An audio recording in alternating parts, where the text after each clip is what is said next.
Assalamu alaikum wa rahmatullahi wa barakatuh. Dear students, how are you all? I am Zafar Islam, your chemistry teacher and Zafar MDCAT Coaching Academies. Students, आज ही lecture में हम बात करेंगे ideal gas equation के ऊपर। इस equation को हम जनरल गैस इक्वेशन भी कहते हैं। इस इक्वेशन को हम नॉन रियल गैस इक्वेशन भी कहते हैं। मेरे प्यारे स्टूडेंट, ये एक बहुत मशहूर इक्वेशन है फर्स्ट ईयर केमिस्ट्री में। बहुत एक इम्पॉर्टेंट फेमस इक्वेशन है। ईटा एनएमडीकेट का है, सभी बनता है पेपर में, शॉर्ट क्वेश्चन लॉन्ग क्वेश्चन में भी आया करती है। Ideal gas equation first of all derived by Emile Clapeyron in 1834। ये इक्वेशन 1834 में ईमेल क्लैपिरॉन एक साइंटिस्ट था, उसने डिराइव किया। और ये जो आइडियल गैस इक्वेशन है स्टूडेंट, ये इक्वेशन एक्चुअली हम डिराइव करते हैं Boyle's law, Charles law, Avogadro law equation से। इसी वजह से हम कहते हैं कि ideal gas equation is the combined equation of Boyle's law, Charles law and Avogadro law. इसी इक्वेशन डिराइवेशन में हम ये तीन लॉ इकट्ठा करते हैं। ये तीन लॉ की इक्वेशन हम कंबाइन करते हैं, फिर उनसे एक इक्वेशन बनाते हैं। उसको हम कहते हैं आइडियल गैस इक्वेशन या जनरल गैस इक्वेशन और नॉन रियल गैस इक्वेशन। हाँ, दूसरी तरह हम ये इस तरह भी डिफाइन करते हैं कि the combined equation of four variable temperature, pressure, volume and number of moles is called ideal gas equation। इस तरह भी हम डिफाइन कर सकते हैं आइडियल गैस इक्वेशन। ये इस तरह भी हम डिफाइन कर सकते हैं कि the combined equation of for variable temperature, pressure, volume and number of moles. हाँ, इस तरह भी डिफाइन कर सकते हैं जो पहले डिफिनीशन किया कि the combined equation of Boyle's law, Charles law and Avogadro's law is called ideal gas equation. हाँ, लिखते हैं इसकी हिस्ट्री। ये इक्वेशन मेरे प्यारे स्टूडेंट आनो,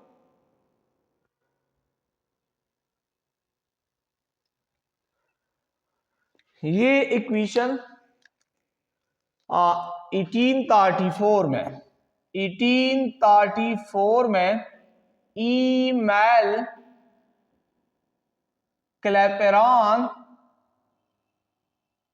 एक साइंटिस्ट था, इस साइंटिस्ट ने ये डिराइव कर चुका है 1834 में। हाँ, इस इक्वेशन की डिफिनीशन हम किस तरह करते हैं? डिफिनीशन ऑफ दिस इक्वेशन हम कहते हैं the combined equation of Boyle's law, Charles law, Avogadro law is called ideal gas equation. The combined equation, the combined equation of Boyle's law,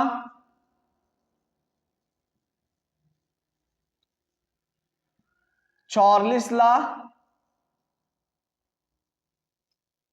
and Avogadro's law is called ideal gas equation. हाँ, दूसरा definition इसका आप लोग खुद भी लिख सकते हो कि the combined equation of four variables temperature, pressure, volume and number of moles, ये खुद भी लिख सकते हो। हाँ स्टूडेंट्स, ये इक्वेशन हमने डिराइव करना है। यहाँ पे ये इक्वेशन यहाँ पे हमने डिराइव करना है। Derivation of ideal gas equation, heading they derivation of ideal gas equation।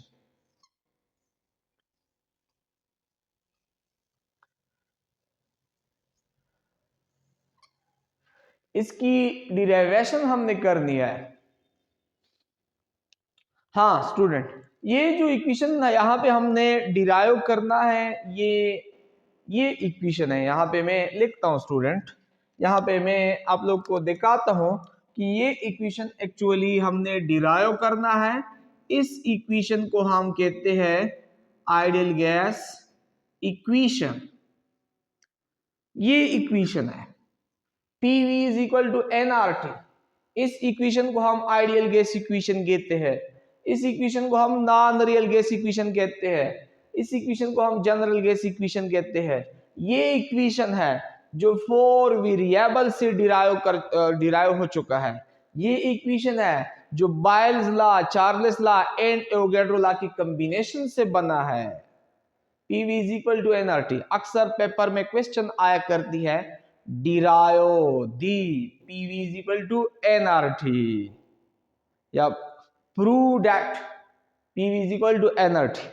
ये इक्वेशन है, इसको हम आइडियल गैस इक्वेशन कहते हैं। ये हमने डिराइव करना है।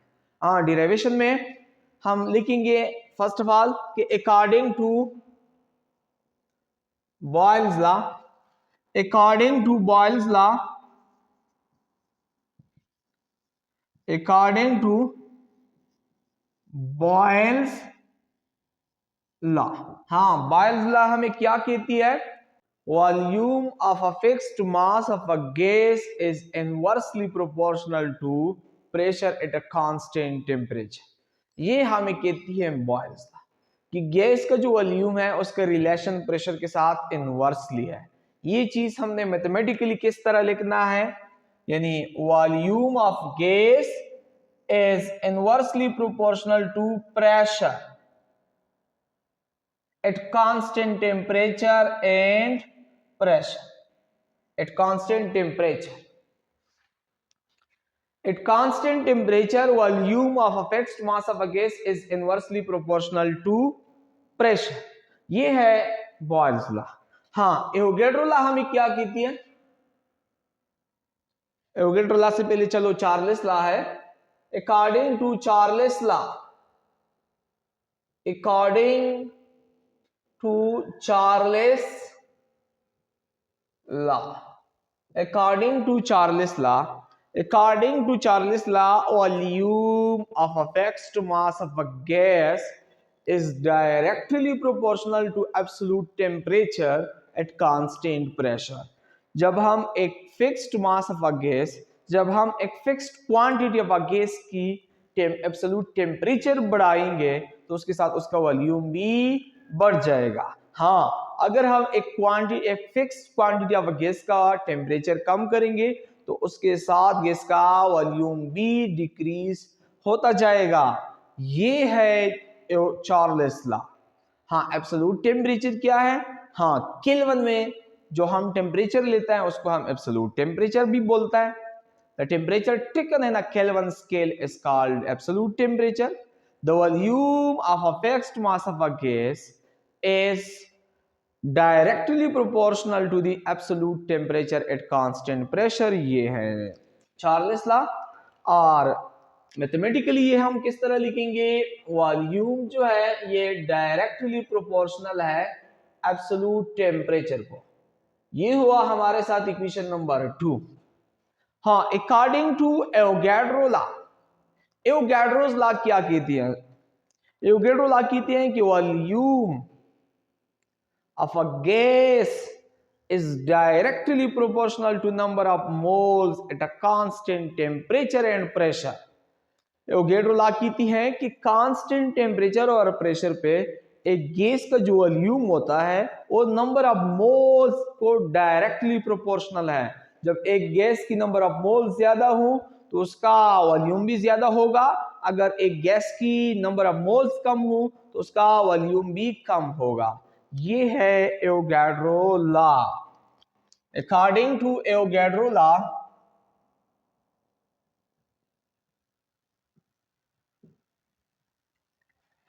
according to Avogadro law,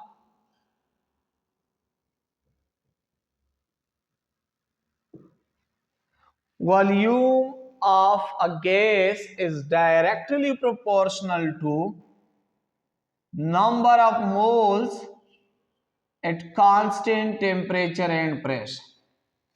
Dear students, हमारे साथ 3 इक्वेशन आ गए। एक इक्वेशन 1, दूसरा इक्वेशन 2, तीसरा इक्वेशन 3, यानी एक बॉयल्स लॉ से, एक चार्ल्स लॉ से, एक एवोगैड्रो लॉ से। ये 3 इक्वेशन आगे हमने कंबाइन करने हैं। कंबाइन द इक्वेशन 1, 2 एंड 3, लेके combine the equation 1, 2 and 3, combine the equation number 1, 2 and 3 we get। हमने ये 3 इक्वेशन को इकट्ठा करने हैं, इनसे एक इक्वेशन बनाना है, आखिरकार हम इनसे ये वाला इक्वेशन डिराइव करना है। हाँ, ये v यहां पे है, यहां पे है, यहां पे है। वॉल्यूम हम कॉमन लेंगे, वॉल्यूम इनवर्सली प्रोपोर्शनल है प्रेशर को, हाँ वॉल्यूम डायरेक्टली प्रोपोर्शनल है टेम्परेचर को, वॉल्यूम डायरेक्टली प्रोपोर्शनल है नंबर ऑफ मोल्स को। देख लिया, volume is inversely proportional to pressure, volume is directly proportional to temperature, volume is directly proportional to number of moles. यहां पे स्टूडेंट आगे हमने क्या करना है, आगे स्टूडेंट यहाँ पे ये प्रोपोर्शनैलिटी का जो साइन है ये हमने रिमूव करना है, इसकी जगह कांस्टेंट और इक्वल का साइन पुटअप करना है। ये v लिखेंगे, हाँ इस प्रोपोर्शनैलिटी की जगह हमने एक इक्वल का साइन लगाना है, इक्वल। दूसरा यहां पे हमने कांस्टेंट लगाना है और बाकी वही इक्वेशन लिखना है। ठीक है स्टूडेंट, यहां पे आर क्या चीज आ गई है, आर को हम कहते हैं कि वेयर आर, ये जो आर आ गया आर, ये जो आर आ गया आर, इसको हम कहते हैं proportionality constant of ideal gas equation called, ये प्रोपोर्शनैलिटी कांस्टेंट है आइडियल गैस इक्वेशन का। ये दोबारा देखिए मैंने क्या कहा, ये प्रोपोर्शनैलिटी कांस्टेंट है आइडियल गैस इक्वेशन का। हमने आइडियल गैस इक्वेशन को डिराइव करना है, ये 3 लॉस को हमने कंबाइन करके ये इक्वेशन बनाया, लेकिन यहां पे प्रोपोर्शनैलिटी को रिमूव किया, इसकी जगह ये कांस्टेंट लगाया आर। और ये जो आर है इसको हम कहते हैं आइडियल गैस कांस्टेंट, इसको हम कहते हैं आइडियल गैस कांस्टेंट, और इसको हम यूनिवर्सल गैस कांस्टेंट भी कहते हैं, यूनिवर्सल गैस कांस्टेंट भी कहते हैं। हाँ स्टूडेंट, इसको हम जनरल गैस कांस्टेंट भी कहते हैं, जनरल गैस कांस्टेंट भी हम इसको कहते हैं। ये कई नाम से हम आर को पुकारते हैं, आर को हम आइडियल गैस कांस्टेंट भी कहते हैं, जनरल गैस कांस्टेंट भी कहते हैं, यूनिवर्सल गैस कांस्टेंट भी कहते हैं। ये एक्चुअली क्या है, ये प्रोपोर्शनैलिटी कांस्टेंट है आइडियल गैस इक्वेशन का।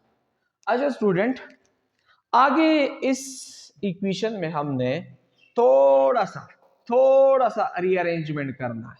ये आर यहां पे हम लिख सकते हैं ना, क्योंकि ये आर इसके 1 के साथ मल्टीप्लाई हो जाता है।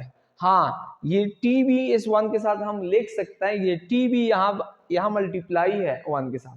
हाँ, ये एन भी इसके साथ मल्टीप्लाई है। ये इक्वेशन हम थोड़ा इस तरह रीअरेंज करते हैं हम के P V is equal to V, ये आर इसके साथ मल्टीप्लाई करते हैं यानी आर, और ये टी यहां पे हम इसके साथ लिख सकते हैं एन डिवाइड बाय टी।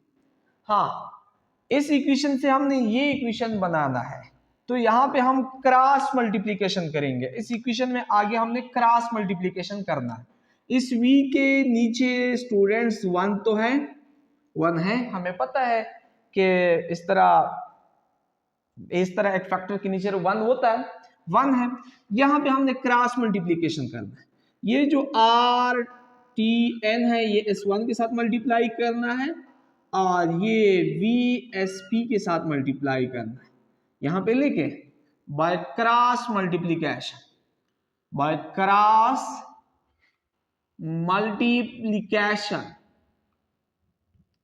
हाँ, यहां जब हम क्रॉस मल्टीप्लिकेशन कर लें तो ऐसी इक्वेशन क्या बन जाता है, P इसके साथ जब हम मल्टीप्लाई करें P V is equal to R T N. ये इक्वेशन आ गया। ये इस इक्वेशन में हमने स्टूडेंट थोड़ा सा और रीअरेंजमेंट करना है, थोड़ा सा और रीअरेंजमेंट करना है। ये इन जो है ये नंबर ऑफ मोल्स है, ये वेरिएबल है, ये यहाँ पे नहीं बल्कि यहाँ फ्रंट पे हम करते हैं, यहाँ थोड़ा सा रीअरेंजमेंट करता है हम। ये equation number suppose dear student, ये इक्वेशन नंबर सपोज 4 हो गया, इसमें हम थोड़ा सा रीअरेंजमेंट करता है, रीअरेंजमेंट। इसमें हम थोड़ा सा रीअरेंजमेंट करता है, ये इससे पैर रीअरेंज, ये इन हमने यहां पे लगाना है क्योंकि ये वेरिएबल है। P V as equal to N R T. देखिए स्टूडेंट, ये वाला इक्वेशन बन गया। हाँ, डिराइव हो गया, डिराइव कर दिया हमने आइडियल गैस इक्वेशन को। हाँ, कहां से, इन तीन लॉज से। PV is equal to nRT, this equation is known as ideal gas equation. Student, इस इक्वेशन में ये जो R है इसको हम आइडियल गैस कांस्टेंट या जनरल गैस कांस्टेंट भी कहते हैं। हाँ, इक्वेशन तो ये है स्टूडेंट, यहां तक हमने डिराइव कर दिया। स्टूडेंट, इक्वेशन तो यहां तक हमने डिराइव कर दिया। अक्सर कभी कभार कुछ लोग पूछते हैं कि R कांस्टेंट है, कांस्टेंट का एक वैल्यू होता है, R का वैल्यू क्या होगी। यहाँ पे R का वैल्यू स्टूडेंट हम यहां से निकालेंगे, ये temperature, number of mole, volume, pressure, इनसे हम R का वैल्यू निकालते हैं। तो इसी वजह से अगर ये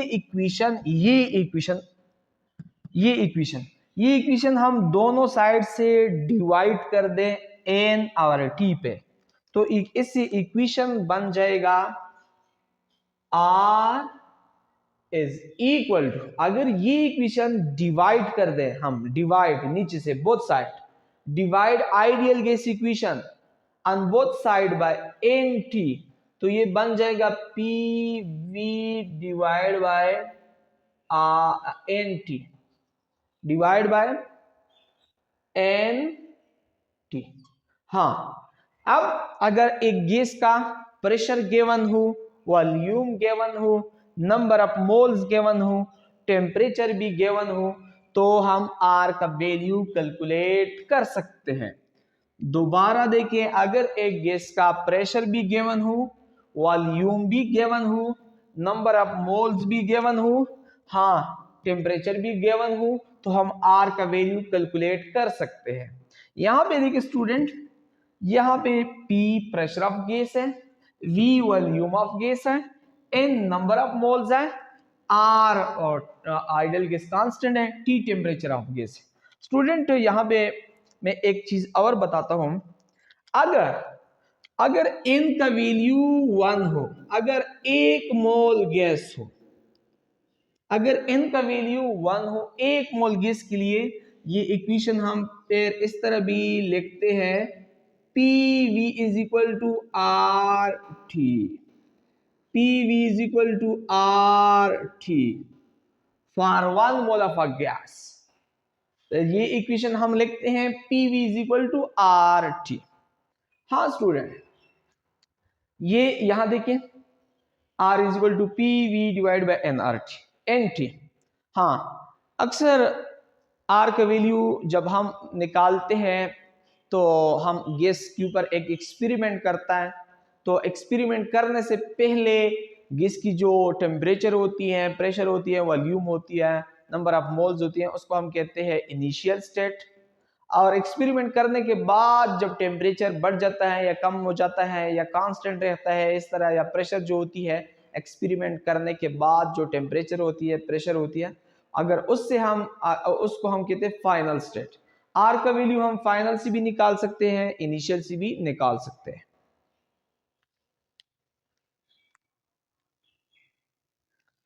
मैंने क्या कहा कि ये जो आर है, आर आइडल गैस कांस्टेंट, इसका वैल्यू हम गैस की प्रेशर, गैस की टेम्परेचर, गैस की वॉल्यूम, गैस की नंबर ऑफ मोल से कैलकुलेट करता है। हाँ, अगर एक गैस हो उसका temperature, pressure, volume, number of moles हमारे साथ एग्जिस्ट हो, उससे हम डायरेक्ट आर का वैल्यू निकालें, लेकिन एक्सपेरिमेंट उस गैस के ऊपर हमने नहीं कर चुका है, तो फिर उस हालत को, उस गैस की उस सिचुएशन को हम कहते हैं इनिशियल स्टेट। अगर हम सपोज देखिए, मैं यहाँ पे प्रैक्टिकली समझाता हूँ। सपोज यहाँ पे मेरे साथ एक गैस है, ये मेरे साथ एक गैस है, इस गैस का वॉल्यूम है सपोज, इसका सपोज वॉल्यूम है 2 dm³। इस गैस का यहाँ पे नंबर ऑफ मोल्स है 1 मोल। इस गैस का स्टूडेंट यहाँ पे प्रेशर है 1 atm या 2 atm लिखते हैं, 2 atm। इस गैस का टेम्परेचर है सपोज, ये हमारे साथ है 25 केल्विन। ठीक है। इस गैस के ऊपर मैंने कोई एक्सपेरिमेंट वगैरह नहीं करवाई है। ये गैस की अभी जो इसकी हालात हैं, इसको हम मैं कहता हूँ फॉर इनिशियल स्टेट, मतलब ये इस गैस का इनिशियल स्टेट है। इनिशियल स्टेट हम कुछ इस तरह डिफाइन करते हैं कि the system before the experiment, जो सिस्टम का हालत होता है, जो सिचुएशन होती है, उसको हम इनिशियल स्टेट कहते हैं। हाँ, अगर आर का वैल्यू हम इस तरह एक इनिशियल स्टेट से कैलकुलेट करते हैं, तो इसके लिए इक्वेशन हो जाएगा R is equal to P1 V1 divide by, यहाँ पे नंबर ऑफ मोल्स 1 है तो हम T1 भी लिख सकते हैं, n की जगह बस n न भी लिख सकते हैं क्योंकि n 1 है। n अगर 1 हो तो n लिखने की जरूरत नहीं होती है। ये इक्वेशन नंबर सपोज हमारे साथ हो गया 5। ये फॉर इनिशियल स्टेट, ये इनिशियल स्टेट के लिए। हाँ, सपोज मैं इस गैस के ऊपर एक्सपेरिमेंट करता हूं, एक्सपेरिमेंट करने के बाद इसके कुछ वैल्यू चेंज हो गए।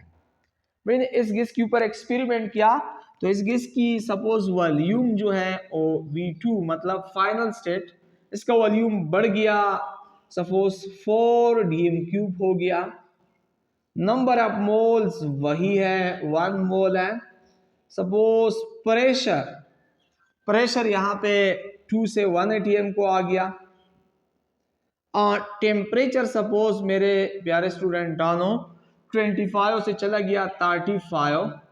हाँ, ये मेरे साथ एक्सपेरिमेंट करने के बाद इस गैस की जो हालत थी वो ये हालत थी जिसको हम कह रहे थे इनिशियल स्टेट। लेकिन इस गैस के ऊपर मैंने एक्सपेरिमेंट करवाई, प्रेशर को कम कर दिया, टेम्परेचर को बढ़ाया, तो वॉल्यूम हो गया 4 dm³, नंबर ऑफ मोल्स वही, प्रेशर 1 atm, टेम्परेचर 35। इसको मैं कहता हूँ फाइनल स्टेट। फाइनल स्टेट, हाँ, एक सिस्टम का जो एक्सपेरिमेंट करने के बाद जो हालत रहती है उसको हम फाइनल स्टेट कहते हैं। हाँ, अगर आप लोगों ने आर का वैल्यू फाइनल स्टेट से कैलकुलेट करना है तो इसके लिए इक्वेशन हो जाएगी R is equal to P2 V2 divide by T2। यहाँ पे pair n number of n जो है ये 1 मोल है, तो यहाँ पे n की लिखने की जरूरत पेयर नहीं पड़ती है। ये हुआ इक्वेशन नंबर 6। ठीक है स्टूडेंट। हाँ, मैं यहाँ पे बताता चलूं कि R कांस्टेंट है। कांस्टेंट उस चीज को हम कहते हैं जिसका वैल्यू कांस्टेंट होती है। R कांस्टेंट है, कांस्टेंट हम उस चीज को कहते हैं जिसका वैल्यू सेम रहती है, कांस्टेंट रहती है। यहां से और यहां से, दोनों से अगर आप लोग यहां से R का वैल्यू निकालेंगे या यहां से निकालेंगे, दोनों से R का वैल्यू सेम आ जाएगी। दोबारा देखें, गैस की इनिशियल स्टेट से अगर आप R का वैल्यू निकालेंगे या गैस की फाइनल स्टेट से अगर आप लोग R का वैल्यू निकालेंगे, दोनों से एक ही वैल्यू आ जाएगी। तो इसी वजह से R का वैल्यू सेम रहता है, इसी वजह से ये दोनों इक्वेशन हम कंपेयर करते हैं, कंबाइन करते हैं।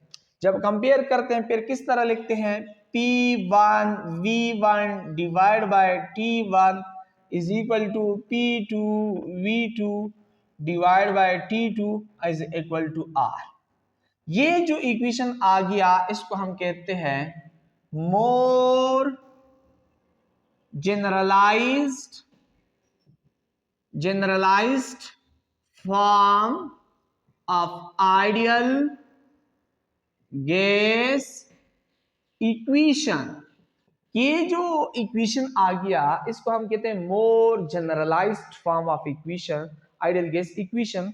और ये हम किस मकसद के लिए यूज करते हैं, किस मकसद के लिए ये इक्वेशन हम यूज करते हैं? ये दरअसल में हम ये यूज करता है न्यूमेरिकल प्रॉब्लम्स, न्यूमेरिकल क्वेश्चन की सॉल्यूशन के लिए। ये इक्वेशन यूज्ड होता है, used for the numerical questions solution. इस इक्वेशन